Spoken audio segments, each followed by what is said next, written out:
Warning, the following episode contains discussions about violent crimes, disturbing events, and explicit details that may be unsettling for some listeners. Please be advised that this podcast is not suitable for young children, and listener discretion is strongly advised. Hey y'all, welcome to Southern Shadows, a mother-son true crime podcast. I'm one of your hosts, Janet, aka Mama. And I'm DK. Last week, we talked about the case of Christian Andreacchio, a young Mississippi man whose life took an unexpected turn, and the inconsistencies that were surrounding his case. So D, let's get real for a second. How many of your friends do you think have done drugs harder than weed? I can't say that I know any that I think have done it, for real. Well, that's good. Do you think that if you ever wanted to experiment with drugs that it would be easy for you to get them? Probably not. Well, good. I was going to say, if you could, you're never going out again. Seriously, though, I'm only asking you because today's conversation may involve discussions about illegal drugs, overdosing, and other graphic depictions. Please use discretion if these topics can be potentially triggering for you. With that being said, today we're going to venture into the shadows of another haunting case that has left investigators puzzled. The unsolved mystery surrounding Daniella Vian, a 25-year-old mom from Mobile, Alabama, whose lifeless body was discovered in her submerged car. As we unravel the layers of Daniella's story, we delve into the shadows shrouded in the mysterious circumstances of her disappearance and tragic death. You ready? Let's get into it.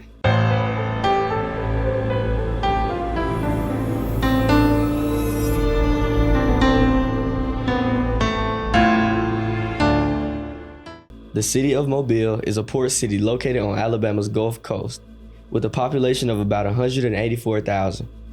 It's known as the birthplace of Mardi Gras.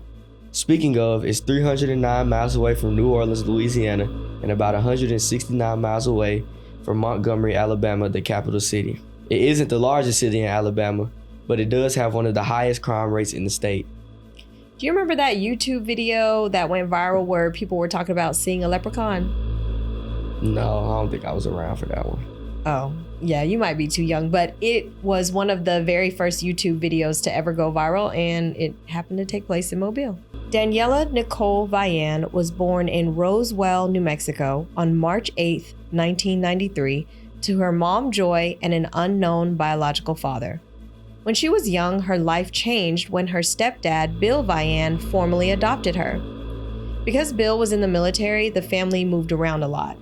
Military life was always changing, which caused a lot of challenges with Daniella making friends in her early years. Daniella and her stepfather Bill became very close, but on the other hand, she had a difficult relationship with her mom Joy. Daniella spent a lot of her teenage years couch surfing and living with friends because she and her mom were always moving and fighting. It's not really clear what happened with her living situation, whether she was kicked out of her home or decided to live this way. Eventually, her dad is sent to Fort Riley Military Base in north central Kansas. It's one of the oldest and biggest military bases in the U.S., where many families of service members live. It's here where Daniella meets Tyler Sean Thomas. Tyler is a few years older than Daniella and shares a similar background of moving from base to base. At first, the relationship wasn't romantic. In fact, Tyler married another girl when he was 18 years old, but the marriage didn't last very long. He also joined the military and was deployed to Iraq and Afghanistan. Even though they were far apart, he used social media to stay in touch with Daniella. As soon as Tyler gets home, he goes to Mobile, Alabama to see his parents again before taking a 3-hour trip to see Daniella, who is 18. What starts out as a renewed friendship turns into a romantic relationship very quickly. After another 6-month military deployment, Tyler asks Daniella to make a big decision, to move to Mobile and be with him. Without hesitation, Daniella does, but because they don't have enough money, they have to live with Tyler's parents, Julie and Patrick, and his brother, PJ. Daniella's relationship with her family further declines after this move, and they only talk to each other occasionally at best. Her relationship with Tyler, on the other hand, changes in many confusing ways. You see, Tyler starts to struggle with PTSD because of his time in the military. I've heard of PTSD, but like, what's the deeper meaning? I'm so glad you asked that. It stands for post-traumatic stress disorder, and it's a mental health condition that some people can develop after going through a really tough or scary experience like a car accident, a natural disaster, violence, any type of event that threatens their safety or the safety of others. When someone has PTSD, their brain reacts to memories of that traumatic event in a way that can be really overwhelming. And common signs of having PTSD are nightmares or flashbacks, feeling on edge or easily startled, and avoiding things that remind that person of the traumatic event. It can also affect their mood, making them feel more irritable, anxious, or even numb to emotions. Yeah, so there are some methods of treatment though, but they weren't working for Tyler.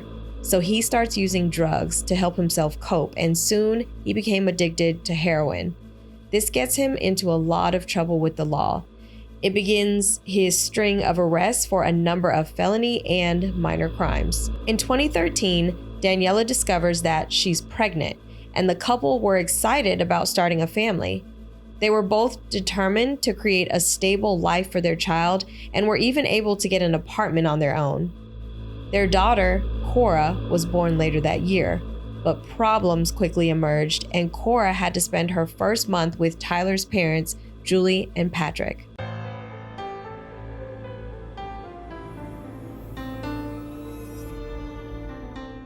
Tyler's ongoing fight with his heroin addiction cast a shadow over the couple's relationship as they dealt with the challenges of having a child. He continues to be arrested several times and even does a few stays in rehab. What kind of rehab? Well, Tyler went to basically drug rehab. It's a place where people go to get help if they're struggling with using drugs or alcohol. It's like a special kind of center where they can work on getting better, like school for helping them learn how to live without relying on these substances. It's not a punishment, but more like a supportive environment where they can understand why they started using in the first place and figure out how to stop. The goal of rehab is to help someone get back on track so that they can live a healthier life. Okay. So while Tyler is dealing with himself, Daniella is working in various restaurants and bars and just living a really fast-paced life. She was working double shifts and late nights and would often turn to using drugs herself, specifically Vyvanse. What word did you just say? Vyvanse. What is that? It's a generic version of Adderall, which is typically used to treat ADHD. And because it requires a prescription, she was getting it illegally. This drug makes you more alert, less hungry, but the side effects can make you feel very anxious and jittery. But she felt like she had no choice because it was the only thing that could get her through those long nights. As if Tyler and Daniella's relationship isn't already troubled enough, Tyler files for full custody of their daughter Cora on March 25th, 2015, which changes the relationship in a new way. He says in his petition to the court that he's the only parent with a valid license and a steady job. But when the case gets to family court, Tyler doesn't show up, so the case is thrown out. At this point, Cora is already living with Tyler's parents, Julie and Patrick. This led to discussions about them possibly taking full custody of their granddaughter. Tyler's struggles with heroin only seem to get worse, and he unfortunately continues this pattern of being in and out of jail. In late 2016, for example, he ended up going to jail for breaking and entering. At the same time, Daniella starts meeting other people to escape the stress. When Tyler is released from jail, though, the couple get back together. By the end of 2017, he ended up in jail for failing a drug test, which was a violation of his parole. Tyler does another stay in rehab where he gets to go outside once a week. During this time, he spends it with Daniella. Their relationship is definitely a roller coaster of ups and downs, and being apart and then back together. One thing, though, is Daniella was also adamant that she would make a better life for herself so that she could get her daughter Cora back full time. She does this by continuing to work 2 jobs to save up for things that will provide her and Cora a better life. But in the middle of her already complicated life, Daniella finds out she's pregnant again. And this time, it's not Tyler's child. At first, he tells her that he wants to be there for her and help her get through the pregnancy. But as Daniella started to show, things change, and Tyler's initial reaction turns to anger. He can't stand being reminded that Daniella allegedly cheated on him, and he does things to degrade and embarrass her. Daniella can't take the toxic relationship anymore, so she calls her mom Joy and asks her to move to North Carolina with her. She needed time to figure out how she could give her daughter Cora a better life away from the constant fighting with Tyler. The decision makes her feel worse though, because she couldn't take Cora with her and she leaves her with Tyler's parents. In the end, the separation is too much for Daniella, so she moves back to Mobile, but this time she comes back with a renewed sense of purpose and a desire to start over. She finds work at P.F. Chang's and meets a new friend, Hannah. They develop a close bond, and Hannah even offers to give Daniella rides back and forth from work because she didn't have a car. Daniella is still working double shifts every day, and she's determined to save money for maternity leave. She also wants to buy a car because she feels like it would give her more freedom. Since the father of her unborn child doesn't want to help raise the baby, Daniella makes the tough decision to place the baby up for an open adoption. She even carefully picks a married couple from Mobile, a teacher and a police officer, and on June 6, 2018, she gives birth to a baby boy. Tyler was even at the hospital to offer support to Daniella. Something crazy about that day, though, is that Tyler actually overdosed and he essentially died in his car. Emergency response people were able to resuscitate him and give him a dose of Narcan to save his life. This was obviously another violation of his parole, so when he leaves the hospital, he turns himself in to police custody. That's crazy. So he overdosed, got rushed to the hospital. He left one hospital, then went to the next. Exactly. So when Daniella leaves the hospital, she sends Julie a text letting her know that she was sore, but she was okay. She also writes a letter to her newborn son, telling the adoptive parents to give it to him on his 18th birthday. Despite saying that she was okay, Daniella actually faced some complications from labor and continues to endure some pain. She's written a prescription for a painkiller, Norco, which is a generic form of Vicodin. Remarkably, just 3 days after giving birth, Daniella goes back to work. By the way, this isn't normal for most women who just had a baby, but because she was driven by her goals of saving money for the car and to provide a better life for Cora, she does it anyway. We know this because she kept a journal, and she not only talked about wanting to save money for a car, but she also talked about how she couldn't wait to decorate a room for Cora when she came to live with her permanently.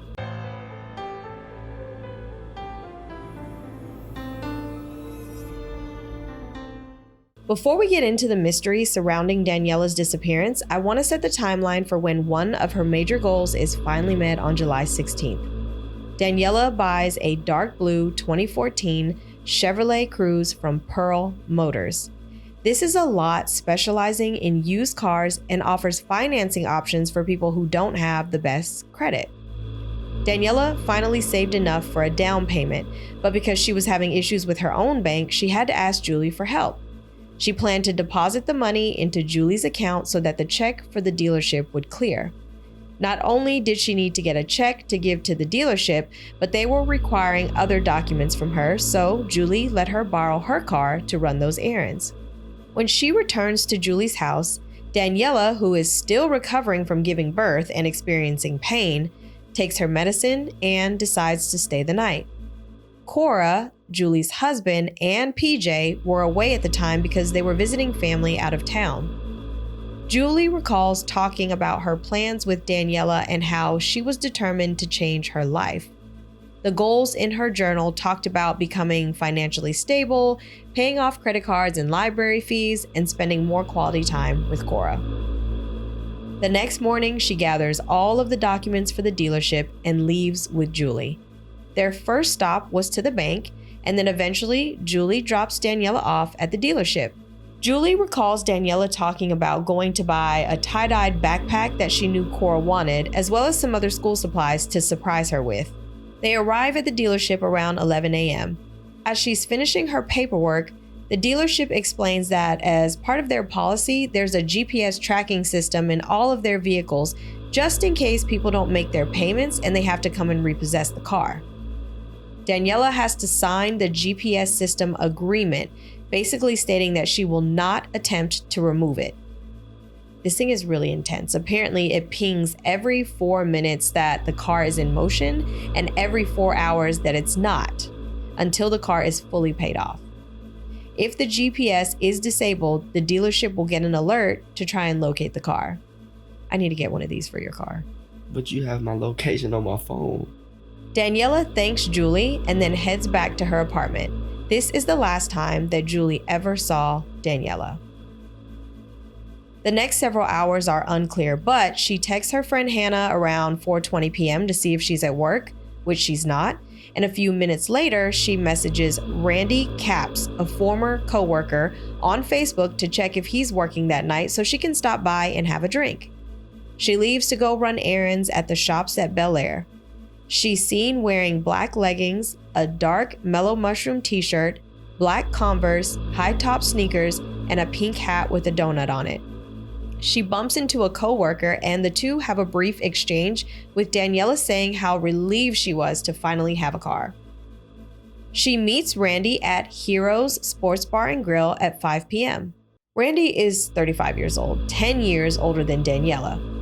Although that doesn't really matter, he does have a questionable record with drugs, theft, and DUI arrests. While he works, she watches the All-Star Game with his friends Denson White, who's in his early 40s, and Mallory Kentworthy, who's in her early 30s, just drinking and talking. At 7:14 p.m., she has a brief text exchange with Julie. She also texts her friend Hannah, who says that she is now at work. Daniella says she's drinking in a sports bar and that Hannah should come by after work if they're still there. Daniella, Mallory, and Denson decide to then go to the Dublin Bar and Restaurant a half-mile down the road and meet Randy there when he gets off work. She tried to get Hannah to join the party as well. Daniella texts Hannah at 8:25 to say she's ready to drive, but she isn't sure if she should after drinking at Heroes. Daniella and Denson became Facebook friends at 8:57, and Denson sends her an invitation to his house party that will be held 2 weeks later. Daniella, Denson, and Mallory departed Heroes around 9:12 p.m. after hugging Randy. She calls Hannah at 9:16 p.m., but she's working so she can't answer. She sends Hannah a Snapchat video of her in the driver's seat at 9:46 p.m. The clip wasn't odd, but Hannah does notice that Daniella seemed drunk. GPS records show her automobile leaving Heroes at 10:05 p.m., nearly an hour after leaving the bar. This shows that she may have gotten a ride to Dublin's with someone else before returning to get her car or lingered in the parking lot for an hour. Daniella drives into Dublin's at 10:08 p.m. to hang out with Denson and Mallory. Randy texts Daniella at 10:44 p.m. to say he's off work and heads to Ollie's, but a minute later, the three leave Dublin's. Denson, Mallory, and Daniella leave in separate cars. So if you make a left turn from Dublin's parking lot, it takes you to Ollie's, which is only 2.8 miles away. Denson's home is in the opposite direction, where you have to make a right turn. The GPS data and Mallory's statements show Daniella turned right from Dublin's, which is odd because she does know the neighborhood well. She was supposed to be going left. Randy comes to Ollie's at 10:48 p.m., but he can't find the rest of the group. He calls Denson, but he gets no answer, so he waits. Denson claims he was unaware that Daniella was driving behind him. At 11:05 p.m., security shows two automobiles pulling into a closed Shell gas station after she flashes her lights at him to stop. And when they pull over, Daniella tells Denson that she lost her phone. There is security footage of these cars pulling into the gas station. At 11:07 p.m., Daniella's GPS system sends one more ping to Pearl Motors before disconnecting, or maybe blowing a fuse. GPS was securely mounted under the steering column, so it's unlikely to have been unplugged accidentally. Unfortunately, the security footage is so grainy that you can't even make out the cars, but it does show that one of them leaves and the other stays. At 11:08 p.m., another car pulls into the gas station and parks. Again, the footage is so grainy we can't tell if it's the same car or if it's a different one this time. There are 2 calls made to Daniella's phone through Facebook Messenger, assuming in an attempt to find her phone. Both times, voicemails are accidentally left, and a male and a female voice can be heard in the background. You can hear these calls on the podcast episode of Case File that covers this story.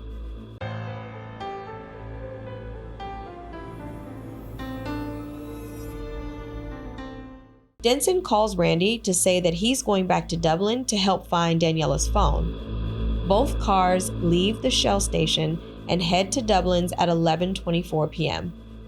Daniella follows until she turns into a, quote, more populated part of town. It's unclear if Daniella was actually the one driving. When returning to Dublin's, Denson finds the phone. He reports that a server spotted it on the back of a car and put it behind the bar. He sends Mallory a text with a selfie of him at the bar inside that says, quote, getting phone, just got back here, but somehow lost Daniella. He attempts to call Daniella via Facebook Messenger and receives no answer. Didn't he find the phone? How he call the phone that he got in his hand? I mean, this is what he told police. Oh. So then he writes her a Facebook message that says, call me, Dublin had your phone. Denson finally meets up with the rest of the gang at Ollie's. He will again try to call her 2 more times, and when they decide to finally leave for the night, Denson is still in possession of Daniella's phone. Hannah texts Daniella around 7:30 a.m. to check on her, but she never heard back. Tyler calls Daniella from jail later that morning, and Denson, who answers, told Tyler that he found her phone in the parking lot since he still had it. Tyler gives Denson his mom Julie's number so that she could pick it up from him. Denson calls Julie at 7:30 a.m., but doesn't say he was with her the night before. She asked him to drop it off at P.F. Chang's because she knew that, if anything, that's where Daniella would be headed. Friends and family don't hear from her for the rest of the day, which is troubling because Julie's husband PJ and Cora had returned from their trip, and Daniella was anxious to surprise her with that tie-dye backpack, remember? Mm-hmm. She messages her on Facebook and tells her to call. Hannah, her friend, also sends her a Facebook message, but she got no answer. She even messaged Denson on Facebook asking where Daniella is, trying to get in touch with him to give her phone back. By July 20th, they decide to report Daniella missing because she never showed up at work. Denson and Julie arranged to meet at the police department so that Julie can file a missing persons report and that Denson could hand over the phone and also make a statement. When she finally gets the phone, Julie has to ask Hannah for Daniella's passcode to check her messages. At the police station, Denson describes the night that they hung out. Hannah also gives a statement to the police and says that it's out of character for her to be absent from work. And Julie provides as much information as possible. Julie is even taken to Daniella's house by a police officer, and nothing seemed to be out of place. When she finally makes it home, Julie uses her computer to log into Daniella's Facebook. Apparently, Daniella had logged in a few times from her house, and the password was automatically saved. She finds that Denson left multiple missed calls and 2 voicemails, which she reports to the police. They instruct her stop using the Facebook so that they can create an appropriate activity timeline. Despite having no evidence of a homicide, police turned Daniella's missing person investigation over to a homicide unit on July 25, 2018. On August 2nd, the Mobile Police Department published a tip and info blog on their website and announced a $2,000 reward. Julie also started a GoFundMe to support the investigation. Flyers are printed to post and pass around, and billboards are posted. The police also increased the reward to $5,000. Several candlelight vigils are also held by friends and family of Daniella as the search continues. A year later, in April 2019, an off-duty sergeant mapping diving exercises in Saraland, Alabama along Bayou Sarah Creek noticed a 20 to 30 foot area for the dive team to investigate after his sonar equipment detected something strange. Daniella's Chevy Cruze was retrieved from the water on May 2nd, 2019 during dive team training. So they found it while they were training a dive team? Yeah, I guess he was trying to find a good area where he could train, and he picked up something irregular on his sonar. So he was like, hey, this is probably the best thing to train. I found something. Let's go for it, I guess. What do you know about autopsies?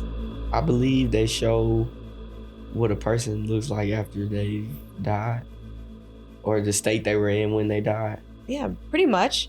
It's like a detailed investigation into a person's body after they died. So you've kind of hit the nail on the head. But it's done by a specially trained doctor called a pathologist. During an autopsy, the pathologist carefully examines the body inside and out to figure out how and why the person passed away. Initial autopsy and toxicology results were unclear, and the car appeared to be consistent with that of an accident. However, the investigation shows that vehicle adjustments suggested Daniella was alive when her car reached the water. These adjustments were very puzzling, so I'm going to list them for you. Number one is that they believe Daniella panicked and put the car in park before hitting the water. The second thing is that Daniella was found in the driver's seat without a seatbelt, keys in the ignition, and the car was off. And the last thing is that the emergency brake was on, the doors were locked, and the rear driver's side window was down 2 inches. In the podcast Navigating Advocacy with hosts Melissa and Whitney, they covered this story, and when they talked about the police report, they raised some very valid questions. First, they questioned how the airbags weren't deployed if she had indeed been in an accident, something that is standard on vehicles. They make a point that either she didn't hit the water with enough impact or she wasn't driving at a fast enough speed for them to deploy. Also, in her vehicle, the window and lock buttons aren't in the same location. So panicking and then hitting all of these different buttons and then throwing your car into park, that just doesn't seem realistic. Her car also entered the water backwards. So this leaves the question, could someone have pushed her vehicle into the car? That's the first thing I thought of when you said the window was rolled down 2 inches, or like the car was in park. How do you put a car in park that quick? Exactly. Unfortunately, not much has changed in Daniella's case because it was ruled an accident or undetermined and closed. If you or someone you know has any information regarding Daniella Vian's case, please contact the Mobile Police Department. And that is the story of Daniella Vian. Do you have any thoughts? I just think this was a setup, or this was a homicide. The car went into the water backwards. The airbags didn't deploy. They probably didn't deploy because, like they said, she wasn't going fast enough. Someone pushed it, so it probably just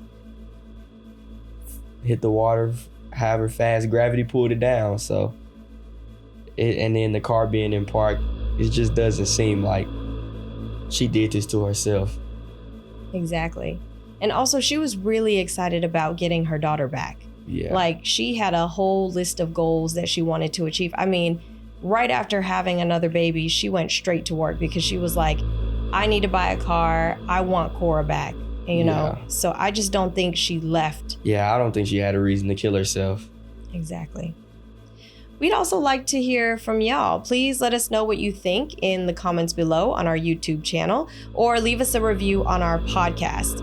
You can also visit us at southernshadowspodcast.com, where you can see the full show source notes, any pictures, and any articles that were referenced in today's case. Don't forget to like, subscribe, and share, and be sure to check back next week for our latest episode. See you in the shadows.